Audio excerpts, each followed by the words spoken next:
What is good, people? We are live on Instagram. We're here to do our interview with Ian Heinisch. So this is the first installment of our... let me know if you can hear me as well, because I've got the headphones plugged in. So, yeah, just give us any indication as long as the sound's all right or whatever.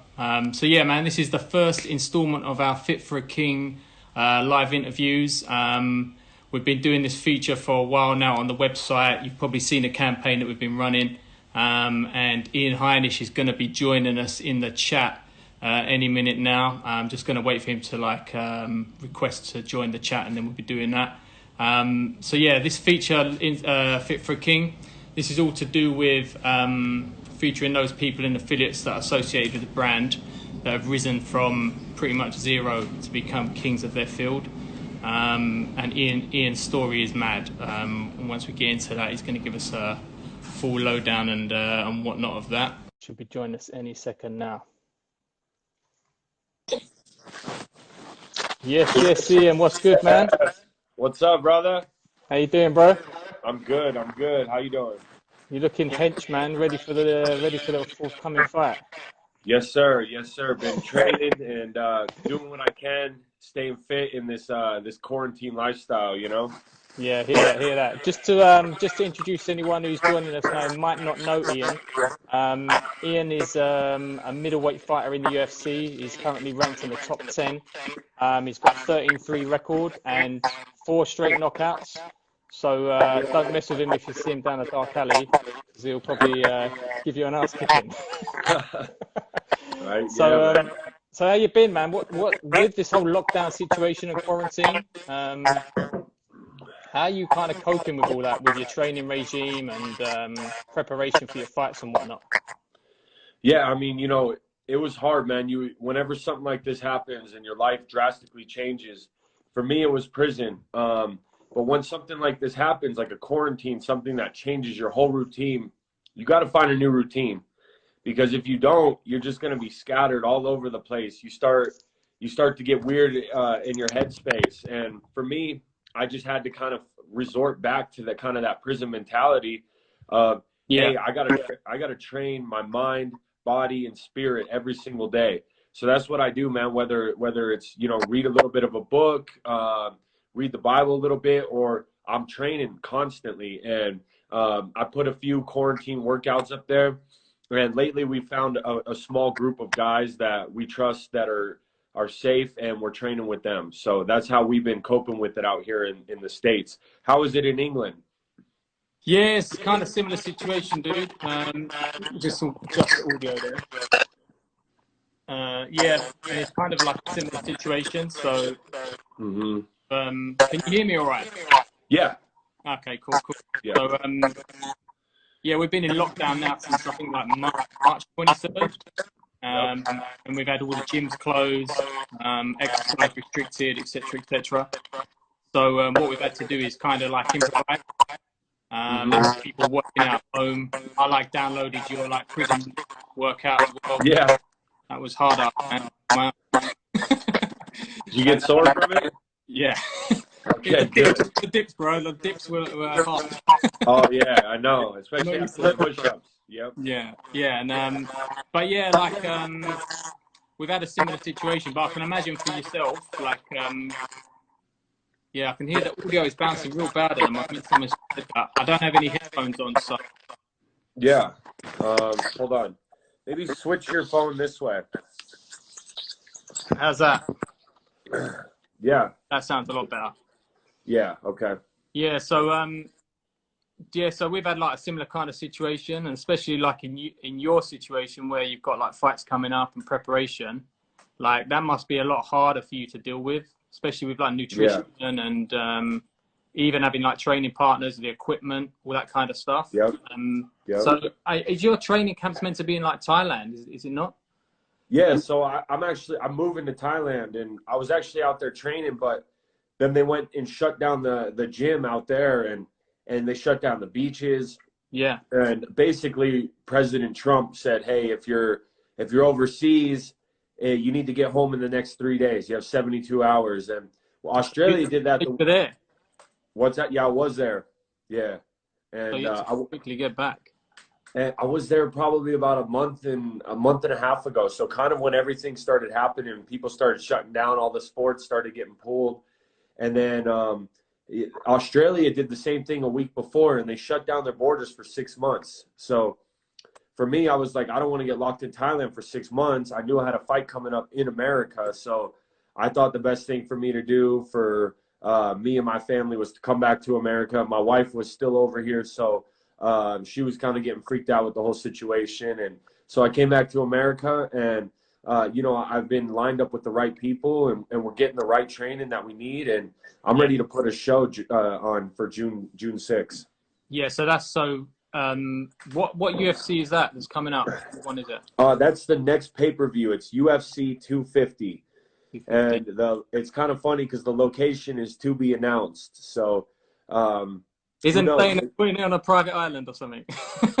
Hopefully, I hope that we're the first fights on Fight Island. But honestly, I see a lot of Americans on the card, and Dana White informed us that mostly the fights at Fight Island will be for international fighters. So I'm thinking probably Vegas, but who knows? Yeah, and over in the States now, especially where you live, because obviously there's different lockdown measures going on in each state. Are they going to think about opening a gym soon so you can start training in like a normal environment? That's all up in the air. They're just starting to kind of open up stores and stuff like that. And how about over there? Do they try to make you wear a mask? Yeah, I mean, it's different. Like, they can only give you suggestions really, so people are encouraged to wear one. And it's just this crazy situation where you have to stay 2 meters apart from everyone, and then you get into a supermarket and it's just rammed and no one's doing any social distancing or anything like that. And we know from our Canadian guys that we do business with over there, they said like masks are mandatory in a lot of places. And I just think different people have different rules. And I can imagine that would be like a situation with you guys opening gyms and whatnot. It's impractical to train with stuff like that. So how are you training now? Have you got like a setup at home, or how's that working? So right now, before I was just training at parks, meeting up with a training partner. Hey, meet me at this park. We'd spar, we drill, we put on our stuff, and we just go at it. But now you're allowed to do privates at the gyms here, like personal training. Yeah. So that's allowed in small groups. So that's kind of what we've been doing, trying to follow code and stuff like that. And it's crazy though, man. It was at a point where it was like, stay ready for a fight, but you don't leave your house. So it was like, it was really just like, you kind of had to just make it work. And I'm sure they're feeling that over in London. They actually canceled the London card the week of the fight. So I feel for the London or the English fighters, the guys who were supposed to fight over there. Yeah. I think only one that I knew, Darren Stewart, got a fight in a different promotion. But the guys who were over there, hopefully they're the first people to fight on Fight Island because of their card getting canceled. They were the first people to get shut down. I swear that UFC London card is cursed. Remember last year when I was out there, my opponent pulled out the day of the fight. Yeah, I remember that, man. It was wild. Yeah. So so give us a little bit of detail about the fight that's coming up. Like the opponent, etc., and just anything you want to tell people viewing about what that fight's going to entail. Okay. So it's a good fight for me. The guy's very tough. Gerald Meerschaert. He's got like almost 45 fights, and he's a tough guy. He's durable. He takes a lot of damage and then chokes people. So I got to be cautious about that. But I've really been bringing and implementing my wrestling back in my game, because you start getting a few knockouts and all you want to do is strike. There's nothing like knocking someone out. But the second best feeling is breaking someone, where you physically feel their body and you broke them. And that's when the wrestling comes in. So I'm bringing that wrestling back. I'm going to blend it together. Obviously coming up short in my last fight, it's left a very bad taste in my mouth, and I'm ready to get a big win, a knockout or a submission, and then keep climbing the ranks.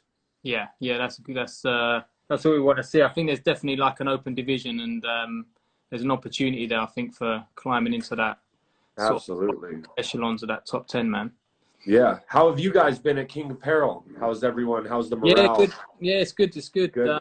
You know, we kind of made some preparations before because we could kind of see different countries in Europe locking down and whatnot. And then obviously over a period of about a week, it went from being completely normal to just completely locked down.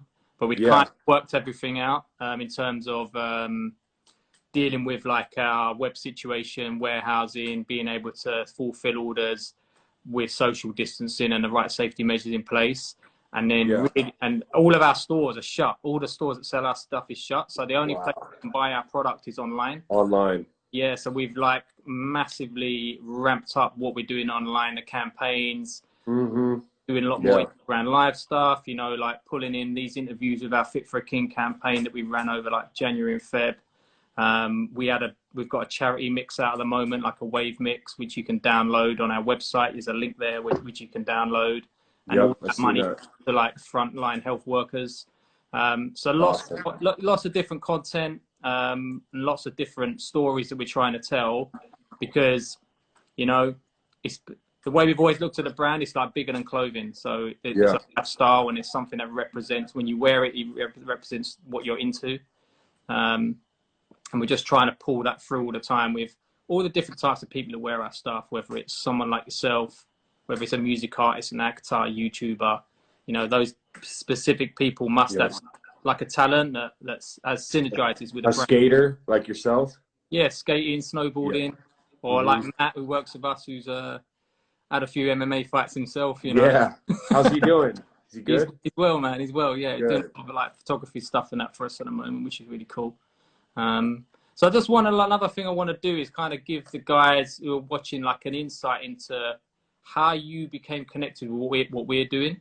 So like, you know, how you became aware of us, what that journey looked like.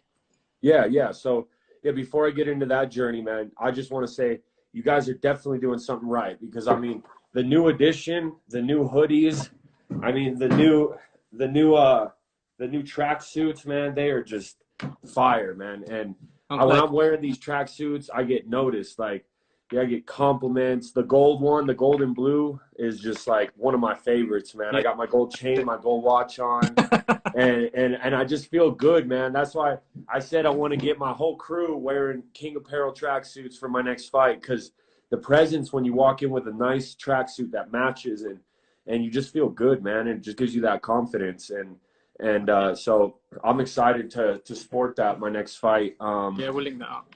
Yeah, definitely. But so how we kind of connected, me and Timmy never knew each other before this. And I actually was in California visiting a buddy, and I went in this store. It was kind of like a skater store. It's right on Huntington Beach. It was like right on the pier. We're west of Camden. Yep, that's it right there. And I went in there, and I'm looking for like kind of like a dress, but like I find it hard for clothes to fit me well, because I have an athletic build, and either they're too baggy or they're like super tight, and I just like them to fit. Like, and I feel like King Apparel almost feels like I'm tailored. And I found my first long sleeve shirt. I just think I have it right over here. But I found it, and I still have it to this day. And I was just looking at it, and I'm like, oh, King Apparel. And I put it on, man, and it just fits so good. And I bought it, and it was, you know, it was a high-end store. It was pretty pricey, but at the time for me, and I was just like, I have to own this. It was like when you put on something, you just know you got to own it, no matter what the price. And yeah, I loved it, man. And I bought it, and it was kind of just such good fabric, such well made. It fit me super good. And my buddy was kind of joking, and this is when I just started my career. I think I just turned pro, and my buddy's like, man, someday they should sponsor you. He kind of joked about it. And I was like, man, they should. And I was like looking in the mirror as I was saying it. And fast forward like 2 years later, I got my manager, and I'm just buying every time I go to California. I just stock up on King Apparel. And then I'm checking out your website and just all the different clothes and just kind of what you guys represent. And I was like, man, this really fits good with my brand. who I am. And I had my manager reach out, and I feel like it was so meant to be that we kind of linked up, because he reached out. You guys sent me a little care package. I promoted it. You know, we kind of built this relationship. We started it. And then I got my fight in London, and I went out there, and on one of the days when I was cutting weight, we got to go out and actually meet you guys, come to the facility. What's that? Yeah, you guys came through to the showroom. Yeah, we came through to the showroom, and it was just really cool to put a face to the clothing brand of all you guys, and just vibe with your whole crew. And Matt kind of took us around and showed us around and told me his story, and just really vibed with you guys, man.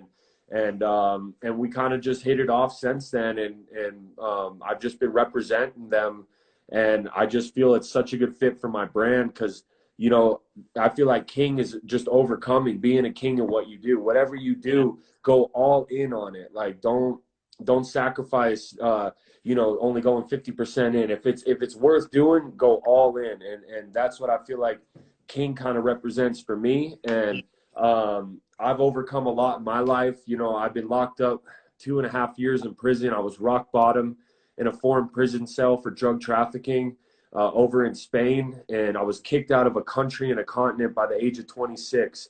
And I was back in America, and now I made it to the top 15, to the top 10 of the UFC, and completely turned my life around. And I want that to be an inspiration to people of, you know, wherever you are, no matter what your journey looks like, you can always overcome, man, with just extreme will. And so that's kind of our story. Yeah, it's pretty mad. Like, because we get so many people on a daily basis, like, you know, can I be an influencer? Do you need a model? Can I be sponsored? This is what I do.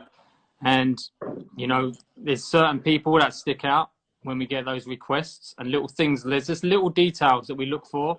And obviously in your instance, it's like, it's the journey and the fighting and the, that story behind where you came from, which I want to get into a little bit in a minute. Yeah. But these are the things that really connect with our brand and what our brand represents.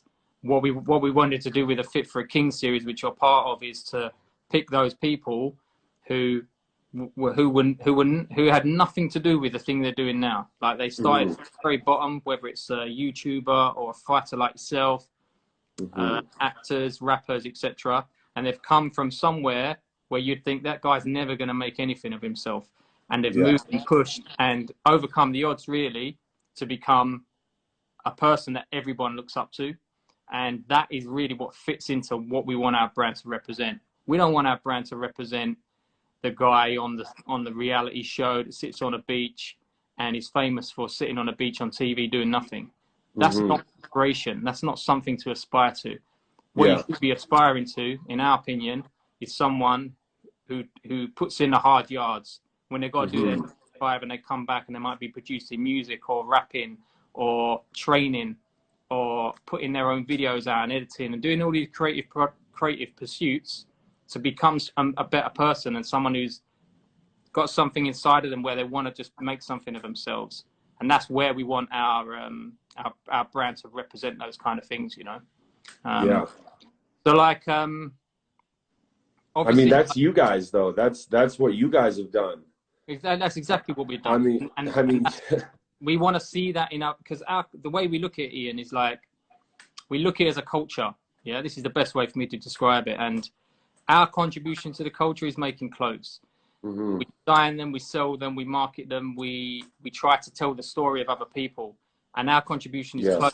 Your contribution is inspiring people with your fight journey, making yourself a king of UFC. Other people's contributions are rapping, YouTubing, designing, photography, and so on. So we see ourselves in our customers, and we hope our customers see themselves in us as well. And that is really the whole, you know, which kind of connects everything.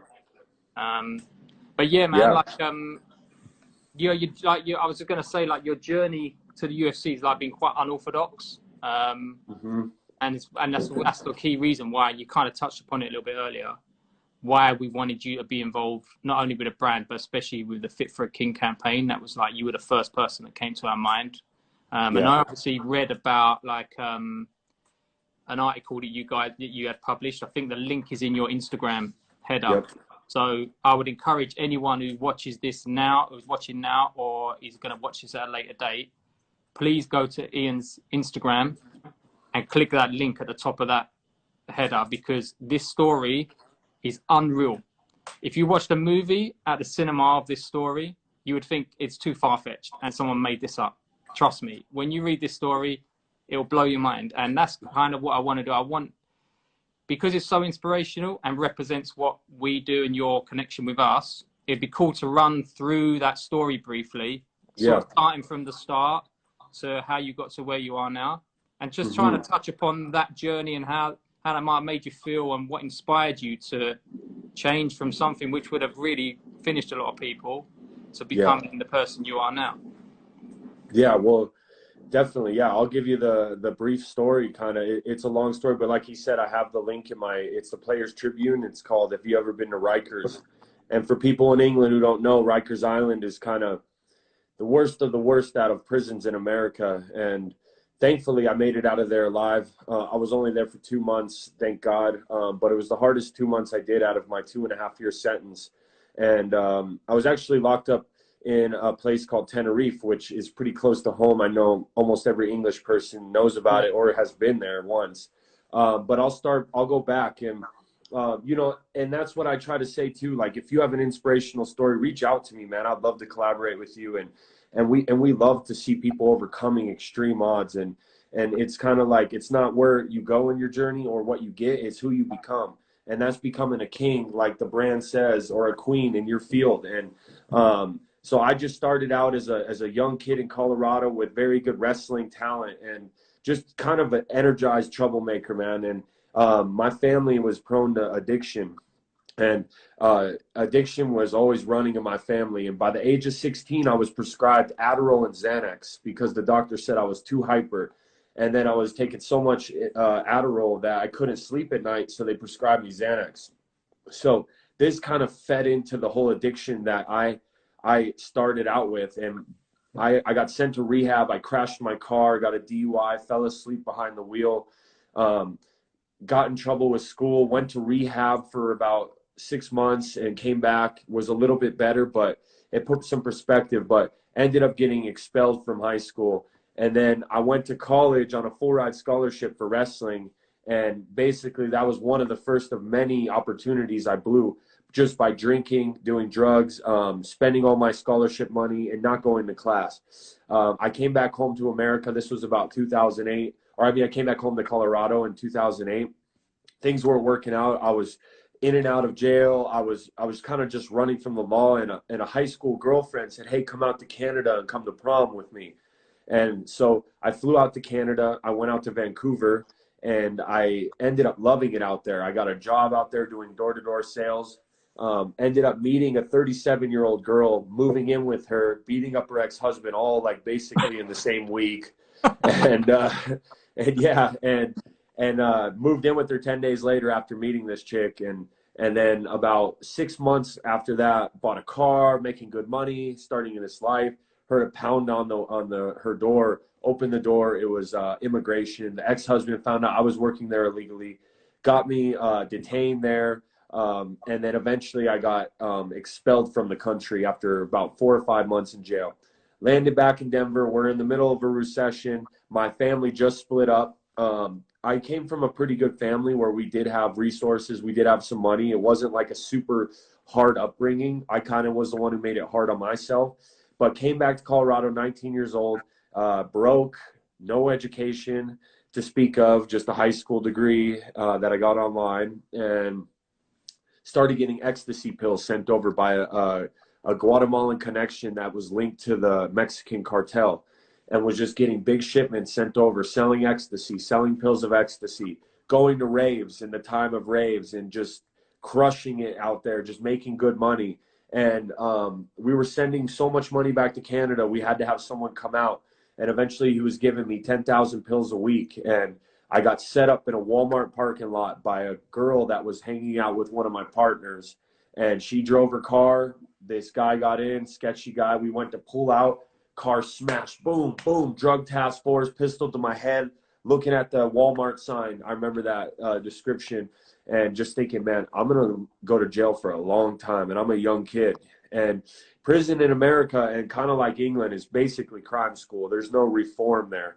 Yeah. And so, yeah, I mean, as you know, so instead of going to jail, I posted bail and got a passport. Somehow they issued me a passport, and hopped on a Greyhound, went from Denver to Indiana, hopped on a train to JFK, and flew from JFK to Amsterdam with about $2,000 in my pocket. What was kind of going through your mind at that time? Were you like just day by day, or did you have a plan? You know, I always wanted to backpack Europe. It was always a dream of mine. And it was kind of like, this is the time to go, because it was it was kind of prison in America 4 to 6 years, or we could go to Europe and backpack around the country. There was really no set game plan, but it was, in my mind, I thought there was a statute of limitations if I stayed out of the country for 5 to 7 years, that the criminal charges would just disappear. So in my mind, I was like, I'm just going to go make a life out there for a while and then come back and everything will be cool. Yeah. So that's kind of the mindset. And the police came to my house, back it up, when I got caught with ecstasy, took thousands of dollars, robbed me, broke everything in the place. And there was about $2,000 to $3,000 in a slipper that I owed someone.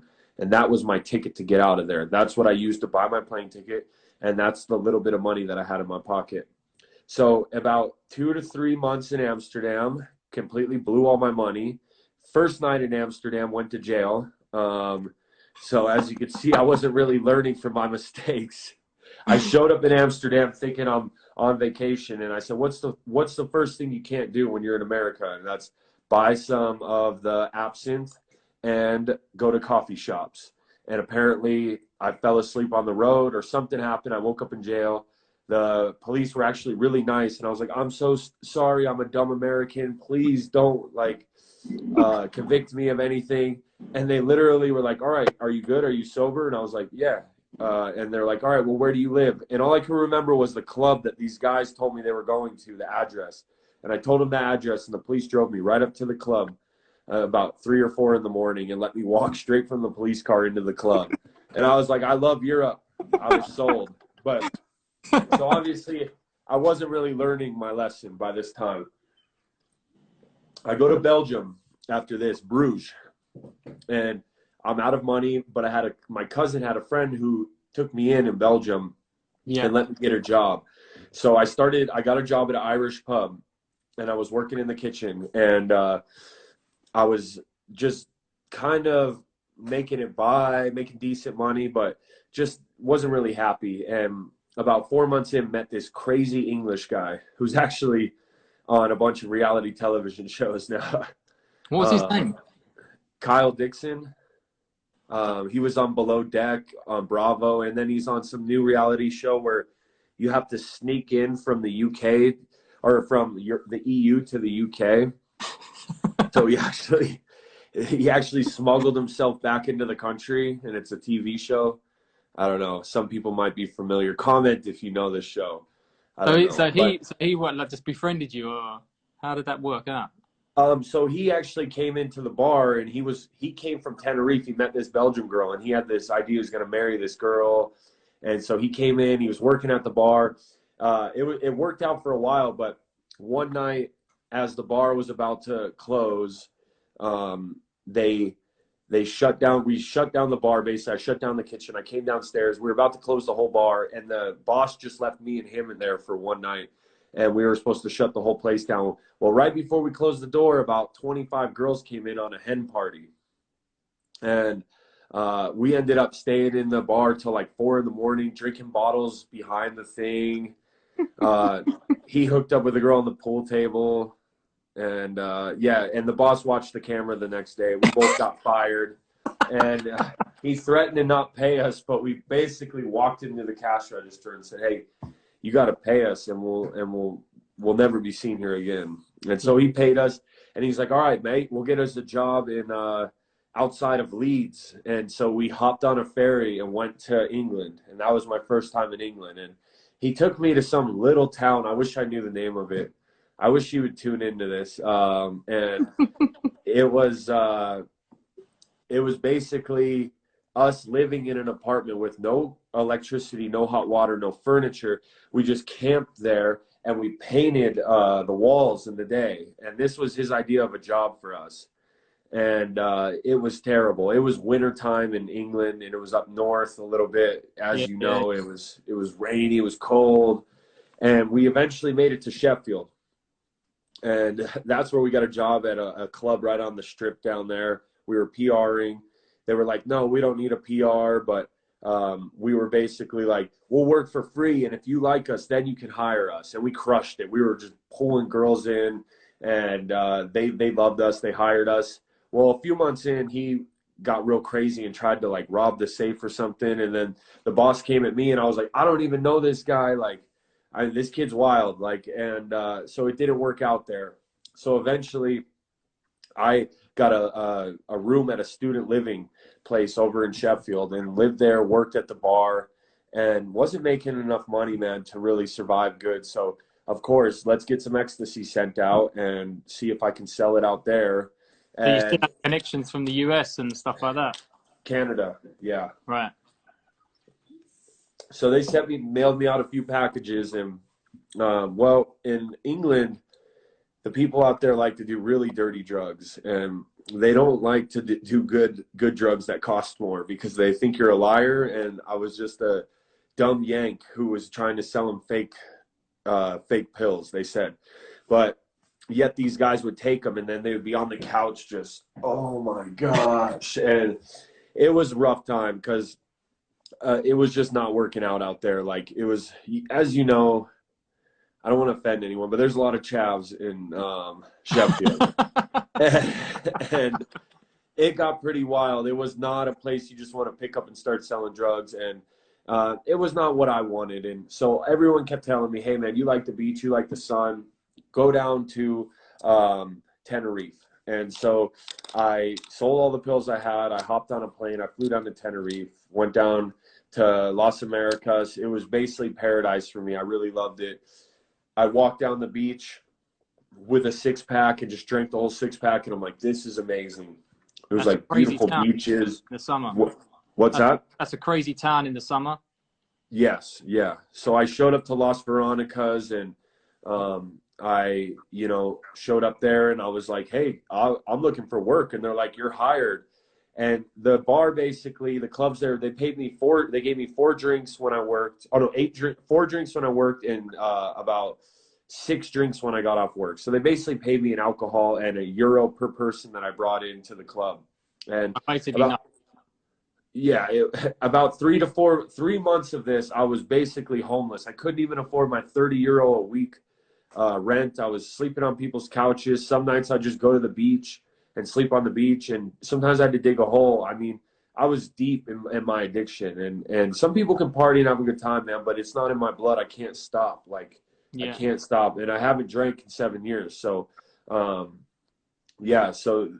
eventually I met this Cuban guy, and he said, hey, gringo, come live with us, man. We see you have potential. We don't want to see you on the streets. He was the only other American. His son was born in Miami that I knew on the island. So they took me in. They took me in like family. They still are like family to me. And he lived in Tenerife.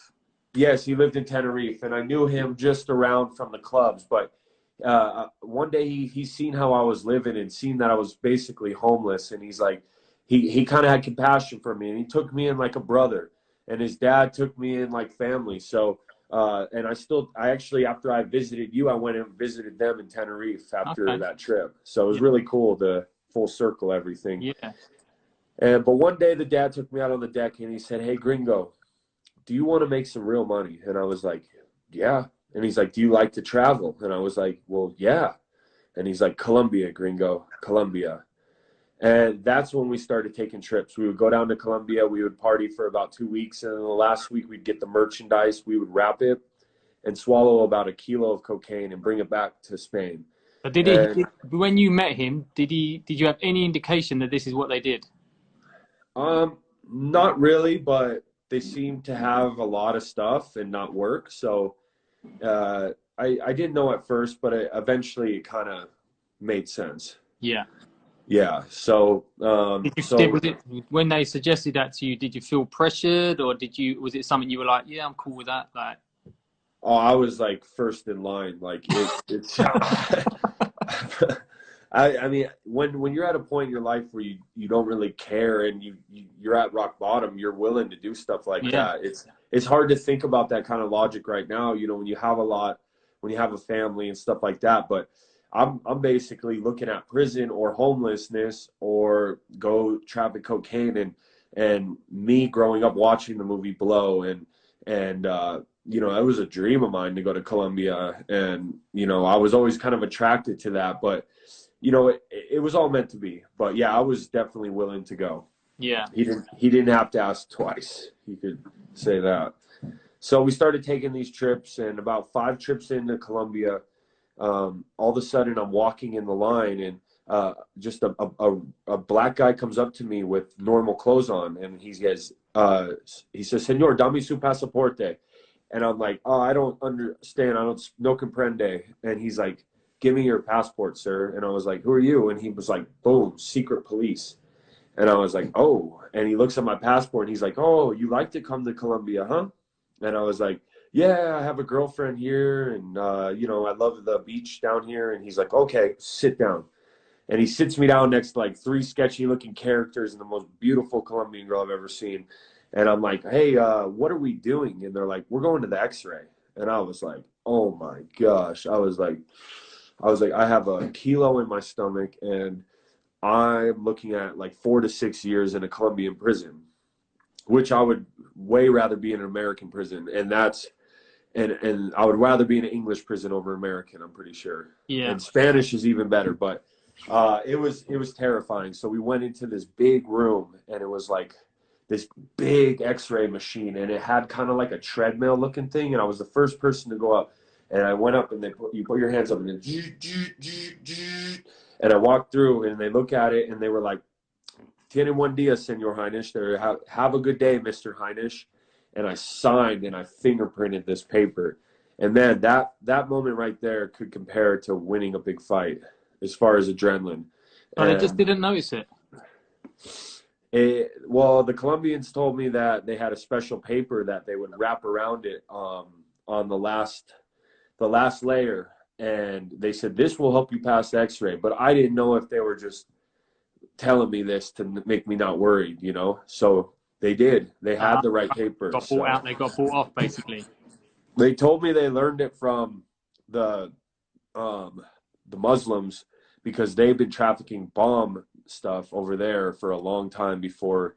They had X-rays in the airports in like Saudi Arabia and Eastern Europe, or I mean not Eastern Europe, Middle East. Yeah. Yeah. So I mean, I didn't believe them at first, but we passed the X-ray. So, anyways, we start to get real cocky because I'm like, what are they going to do? X-ray us, you know? And yeah. So we used to wait 3 months between a trip. And in the beginning, I was kind of just a mule, but eventually, you know, the dad, he said, "Hey, gringo, you know, save your own money and you can buy your own merchandise." So I was required to bring a certain amount for him, but then I could bring my own stuff and I could do whatever I wanted with it. And, you know, if you could turn $1,200 into 100,000 euros, I mean, that's money, man. And so about 8 trips in, we start going to Venezuela, we start going to Aruba, and stamps are just adding up in my passport. And I would have went to the U.S. Embassy to get a new passport, but I knew that if I stepped on U.S. soil, I could be arrested at any time. I knew those stamps were getting sketched, though. There's so many. And eventually, about 14 trips, I don't know how many trips, or over 10, I would say. We instead of going to Aruba to like Amsterdam, then to Spain, we went from Aruba to Caracas, Venezuela, straight direct to Tenerife. And when we got to Tenerife, you know, me and the guy, we act like we don't know each other. They pulled me in this room and they questioned me. They said, "Hey, why are you here so much? What are you doing here?" And I said, "Well, I have a girlfriend here." And they said, "Well, where's all your credit cards?" And that kind of was a big giveaway too. I said, I pulled out 4,000 cash in euros, and I was like, "I have this." And they said, "Well, what happens when that runs out?" And I was like, "I'll get a Western Union from my parents. I'm a rich American." And they were like, Western Union, rich people don't do that. They don't pay those commissions. No. No. So the girlfriend came and they let me go. And the guy that was with me made the mistake of waiting for us. And so when we all met up in the parking garage, boom, came the drug task force team. Bah, they jumped on us. And I had a lot of attitude. I had a chip on my shoulder, like I was just going to pass the x-ray again. I'm on vacation. What are you guys doing to me? But this time, the airport's so old in Tenerife, they don't have an x-ray machine in the airport. So they took us to the hospital. Now, this x-ray machine was a little different than any other x-ray machine, because this is the one where they put the plaque behind your back. Yeah. And they leave the room, and they were like, don't move. And right when they left, I was like, and they're like, no. And eventually they laid me on this bed so I couldn't move. And yeah, she looked at it and she was like, she told me in Spanish, you have balls of drugs in your intestines. And she could barely see it. And I was like, and I'm like, nah. And she's like, yes, it's for sure. Look at it. And I was like, I ate some Chinese food. And they just started laughing and threw the cuffs on me. And yeah, I sat in Tenerife too, in preventivo, which means no. It means like basically you can't have bail and you don't have a court date for a year. For a year, I had no idea what was going on. And yeah, but the good thing is they had wrestling, they had lucha canaria, they had a kickboxing program. I went to church regularly. I learned Spanish pretty fluent, and just the rehabilitation they had with the prison system was unreal. You could wear your street clothes. You didn't have to wear an orange jumpsuit like in America. My girlfriend could come in for a conjugal visit twice a month eventually. And basically that's kind of where I brought that mentality. So was that something that was personal to you, or did you meet someone in there that was quite inspirational to you, or was it just the reform system in that prison?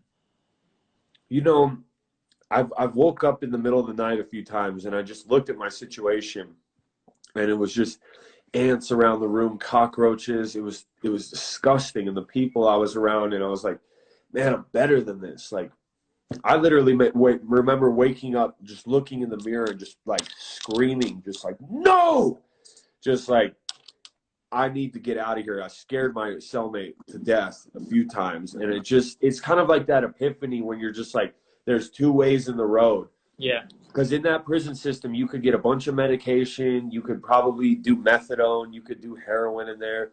You could just play poker and smoke cigarettes. And I took the other path, man. And I said, you know what? I'm going to train my mind, body, and spirit every day. I'm going to be in the UFC. And it's kind of cool because all the guys that I was locked up with that I stay in touch, an Irish guy, an American, one other American, they would tell me, man, you always told us that you were going to be in the UFC. And we kind of looked at each other like, this dude's crazy. and now yeah, I mean, if you believe it and you see it and you like, that's why when I got in the UFC, I wasn't like so emotional because I seen it so much in my head. Yeah, I visualized that happening. So I did a year and a half in this prison.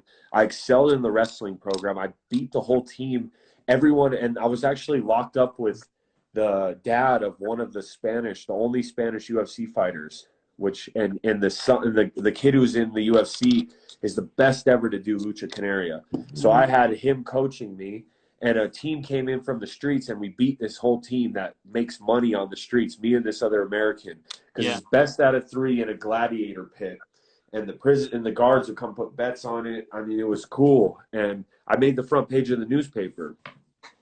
And and the president of the Federation of Lucha Canario told the warden, keep this kid in the Canary Islands because we want to sign him when he gets out. And in my mind, I'm like, this could be a career for me. Yeah. Of course, the warden, man, racist, was like, no American's going to come in our country and beat our guys. Sends me to the north of Spain. I was 3 months without contacts. I was in Leon, Spain. I remember I showed up to Leon, and this dude stepped on me right away, and I hit him, and I got 3 weeks in isolation. And I had a huge God experience in that time, and they're freaking out. Like, I mean, you get to the point you count every crack in the cell. You're doing push-ups, you're doing yoga, you're like tying up your bed and punching it. You're sleeping for 2 hours. You're up for 4, no matter what time of day it is. You talk to yourself. That's kind of where I get my name, the Hurricane.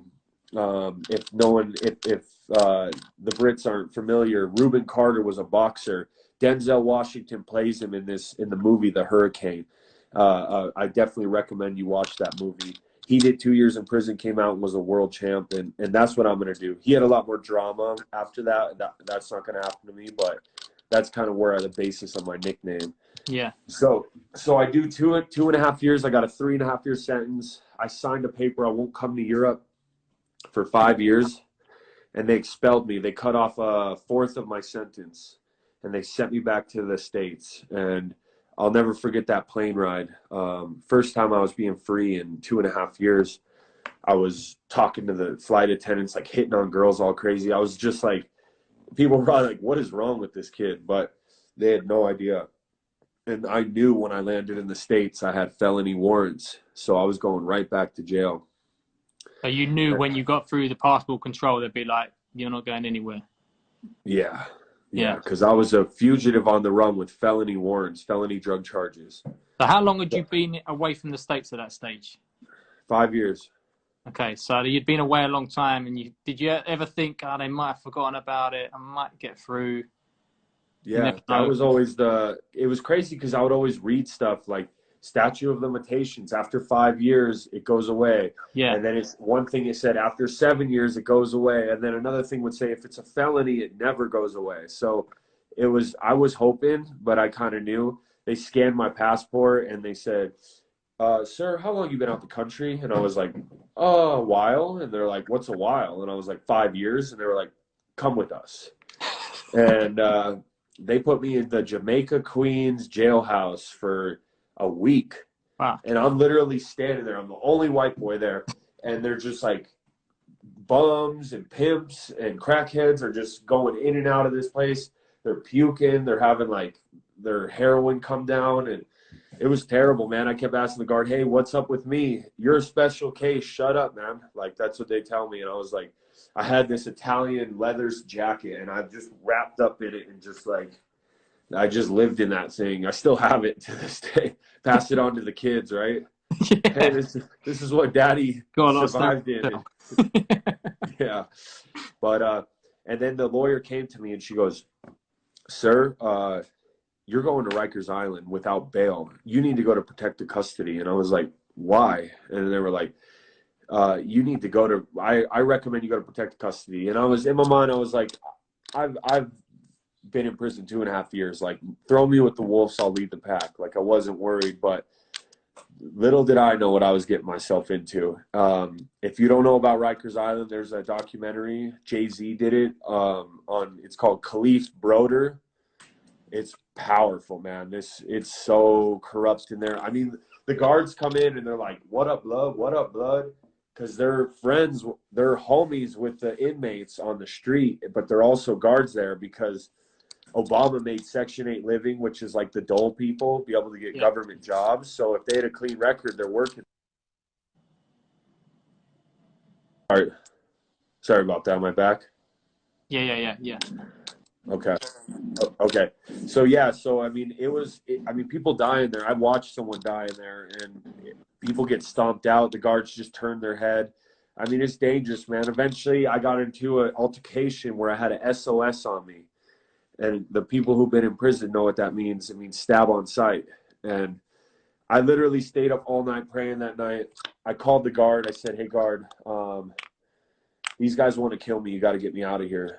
And the guard goes, F you, white boy, and slammed the door in my face. And I was like, so why do you think they put you into Rikers? Like, was it just because that's a heavy jail, and like, was it they didn't know what you'd been up to, or what was the situation?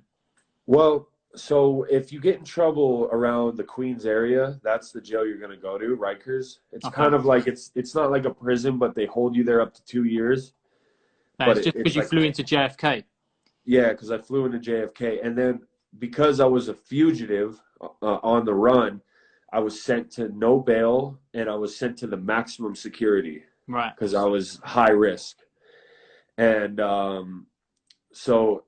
I mean, what, like someone saying you should have got the guard in trouble, but who am I going to call? Like, I couldn't call anyone. Like, I didn't even have a phone to call a lawyer or anything. Like, at least when I was in Spain and there was a lot of unjust things going on, I could call the embassy, you know, but who do you call it in there? Like a lawyer, but then it takes time and they know how to work the system. But I stayed up all night praying, man. I knew they were coming to get me. I basically made my room like the 300. Like, I tried to funnel them through this little area because I knew they were in cahoots with the guard to say, hey, like, open his cell first, open our cells. We're going to go get him in the morning. Yeah. And they all had knives and shanks and stuff like that. And speaking Spanish saved me to this point. But the guy told me from the gang of the Puerto Ricans, he said, we like you, bro, but you're not one of us, so we can't protect you in this. And literally an hour before the door opened, I stayed up all night. Came two big football player looking guys, and they looked like angels to me. It was the U.S. Marshal, and they came, they pulled me out, said, Heinisch, let's go. And they took me out, walked me past all those guys, and threw me on a bus. And about, I think it was 9 days later, I ended up back in Colorado. That was another whole story, too, of how I was shackled head to toe like this for 9 days, circling America like this. Well, like a prison van? Yeah, and there was no heater in the back. And this is February in New York, East Coast. It's cold, man. Ice on the ceiling, literally shaking. Didn't sleep. I would start sleeping, and I'll be like. And why did it take 9? Was it just that's how long it took to get across the country? No. Every time they cross the border, they get paid more. So they went from New York to Pennsylvania to Vermont back to New York. So 48 hours later, we're back in New York. And they're required to let us out to like stretch and stuff like every 72 hours. But every time I would get out to stretch, I would literally put my head down on a pillow and they would call my name and put me right back in the van. So, I mean, I was like hallucinating by this point. Like I was up for 9 days and I was like talking crazy. And eventually I got to Jefferson County in Colorado, and 2014 Valentine's Day, I got bailed out.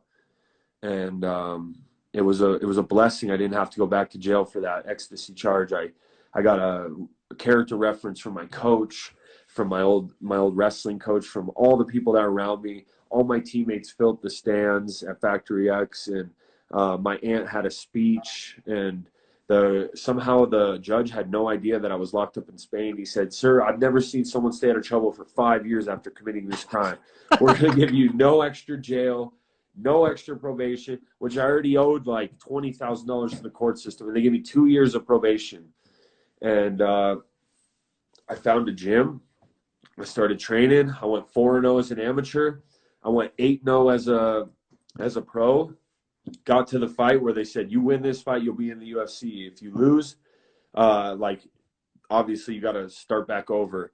Went out there, man. I wasn't living right on the outside, though, man. I went in there not in a good headspace. Took my first loss, amateur or professional, out of 12 fights, and got caught in a submission like 2 minutes in. And before then, I tore my LCL, and I got prescribed painkillers, and I was completely got hooked on painkillers for a while, man. And it was a hard struggle of doing painkillers and Adderall, and I wasn't drinking, but I was doing them close up to the fight, and quitting and coming off. The withdrawals were so terrible.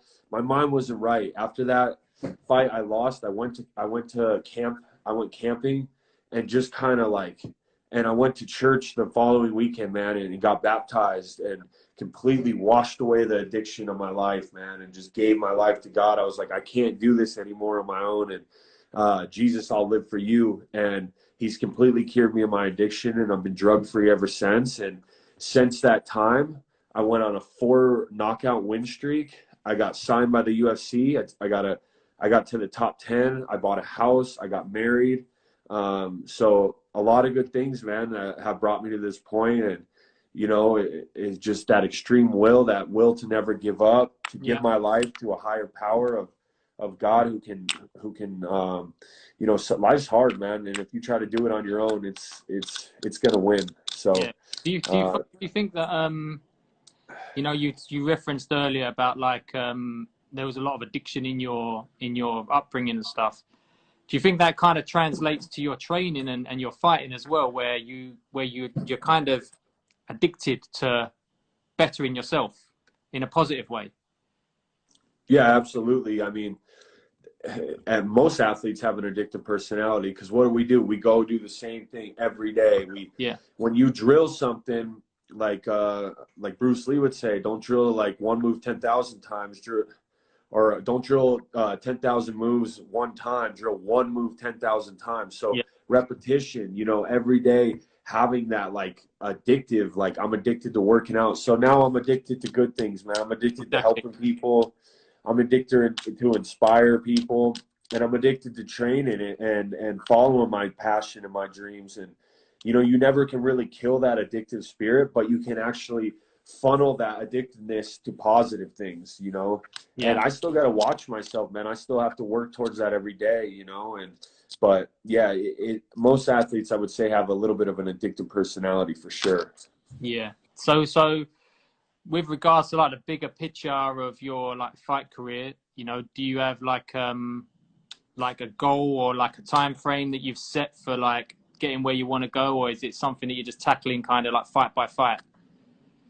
I mean, you know, so this year I'm looking at um, getting the book deal done, getting the movie deal done. We've been approached by a lot of people, actually a few from the UK as well. They want to either do a documentary, a 10-part series, or a movie. But it's a lot of funneling through the BS, man. Like I'm not gonna Yeah, lie, it's kind of a dirty business. But you know, we've got in contact with some good people, and I think the icing on the cake is me getting that UFC belt. So my full focus right now is getting that win. You know, I've had a few tough losses, close decisions that could have went either way. So I need to focus everything on getting those wins. And then, yeah, I want to get that belt. I want to put out the movie, the documentary, the book. I want to help kids. I've been speaking in schools, not prisons yet, because I got denied for 3 years, but I need to reapply for that. yeah, Speaking at rehabs, programs, wrestling practices, football teams, you know, just go and share my story, inspiring these kids, yeah. because a lot of them never heard a story like that. And a lot of them think their circumstances are going to dictate their future. And that's not the truth, man. No matter what, you can come back. Yeah, If they say you're too young, you're too old, everyone's going to, like, the more you get so much doubt. And especially with social media, people tell you how you can and can't live your life. yeah, And so my goal is to get that belt, and then eventually I want to open up a halfway house that instead of kids going to prison with a long sentence, going to crime school, they actually can go to this gym halfway house with great mentors, classes, and they can train full time and learn that discipline. And yeah, there's such great athletes that don't have fathers and stuff that go to prison and just lose their life. And I want to start some kind of program to, you know, to counteract that a little bit, because the prison system in America, and maybe I think England as well, is kind of just a business now. There's no rehabilitation. yeah. I agree.